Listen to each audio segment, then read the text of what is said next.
साथियों नमस्कार। आप सबका स्वागत है हमारे चैनल पे। साथ ही आपसे कहना चाहेंगे कि जो हमारे दर्शक हैं इंडिया के बाहर, वो सऊदी अरब, यूएई यानी कि यूनाइटेड अरब अमीरात, दुबई, कतर, ओमान, उन सबको ईद की बहुत बहुत मुबारकबाद।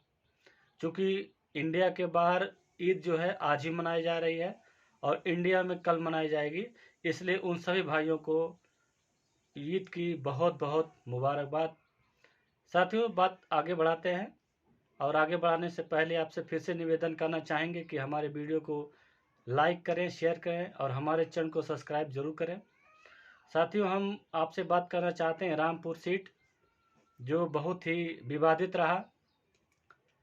जब आजम खान जेल में थे तो लगभग 2.5 साल अखिलेश यादव उनसे मिलने नहीं गए, और जब टिकटों का बंटवारा करना था, ऐसे में अखिलेश यादव फिर आजम खान के पास चले गए उनसे पूछने की मतलब किसको दिया जाए किसको ना दिया जाए।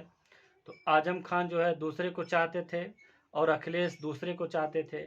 ऐसे में क्या किए, अखिलेश यादव जो है दिल्ली के इमाम हैं मौलाना नदवी, और जो है दिल्ली मस्जिद के इमाम हैं, वो रामपुर से बिलोंग करते हैं। तो उनको जो है टिकट दे दिया गया समाजवादी पार्टी की तरफ से। तो जो आजम खान के गुट के लोग थे, आजम खान के चाहने वाले थे, आजम खान के जो करीबी थे, वो जो है असीम रजा थे, वो पहले जो है पर्चा दाखिला भी किए, बाद में फिर जो है वो पर्चा वापस भी लिए। तो रामपुर सीट से जो है हम प्रत्याशियों का विवरण आपको बता रहे हैं। बीजेपी से घनश्याम सिंह लोधी, और बीएसपी से जिशान खान, और समाजवादी पार्टी से तो हम आपको बता चुके हैं मौलाना नदवी।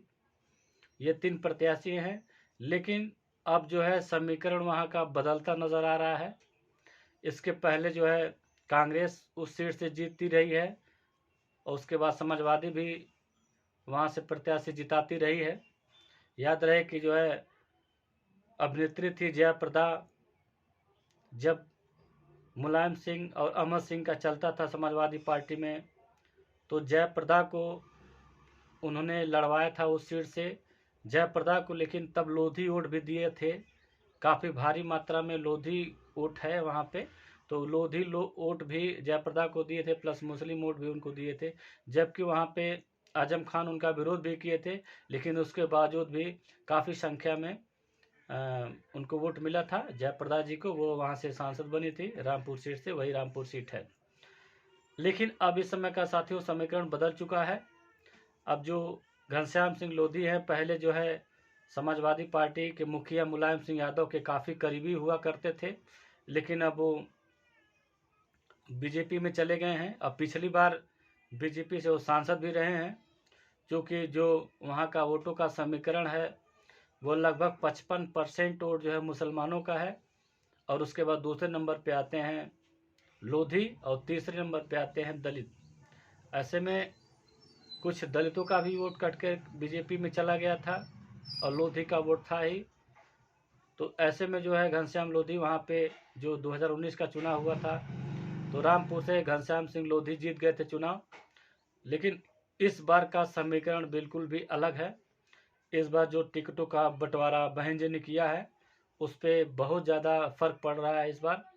अब बहुत सोच समझ करके ज़मीनी हकीकत जानते हुए उसी हिसाब से हर लोकसभा सीट पे टिकटों का उन्होंने बंटवारा किया है।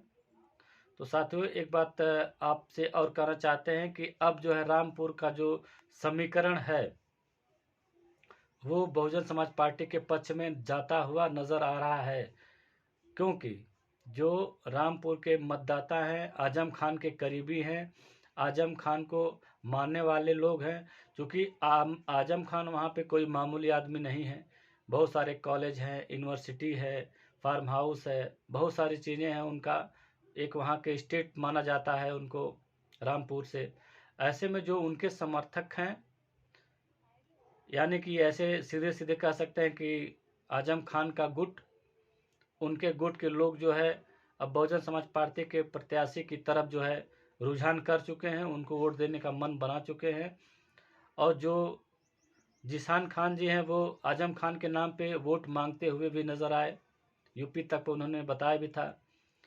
ऐसे में अगर मुसलमान आधे ही उसकी तरफ चले गए, बहुजन समाज पार्टी की तरफ, और प्लस दलित का वोट पूरी तरह से शिफ्ट होता है, तो ऐसे में बहुजन समाज पार्टी वहां से चुनाव जीत जाएगी।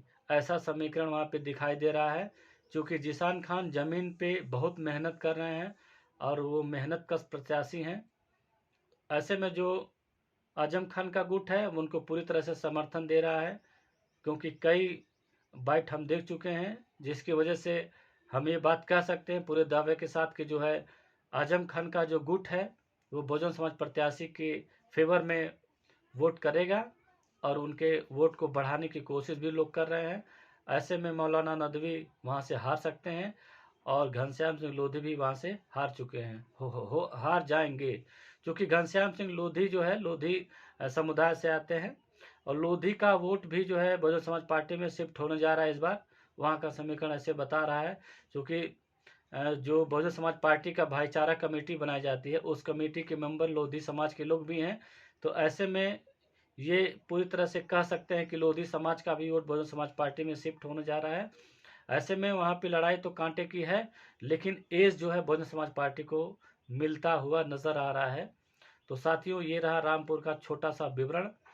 फिर आपसे मेरा निवेदन है कि हमारे चैनल को जरूर सब्सक्राइब करें और अपनी बात रखने के लिए कमेंट्स बॉक्स में कमेंट्स करें, हो सके तो शेयर भी करें व्हाट्सएप ग्रुप पे, ताकि अच्छा अच्छा नॉलेज, बढ़िया बढ़िया चीज़ें आप लोग के पास पहुंचता नज़र आए और जो पार्टी का जो जनाधार है उसमें बढ़ोतरी हो और हमारा समाज भी आगे जाए। और बहन जी को पीएम बनाने के लिए मदद करें आप सभी लोग, क्योंकि जैसे ही जनता में परसेप्शन जाएगा कि बहन जी का वो प्रत्याशी जीत रहा है, ऐसे में जो भी बिखरा वोट रहेगा वो भी बहुजन समाज पार्टी की तरफ शिफ्ट हो जाएगा।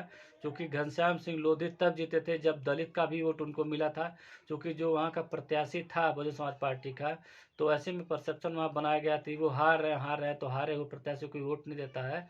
और ये हो गया कि घनश्याम सिंह लोधी जीत रहे हैं चुनाव। ऐसे में जो बहुजन समाज पार्टी के भी वोटर थे, दलित वोटर थे, वो भी घनश्याम सिंह लोधी को उस बार वोट कर चुके थे।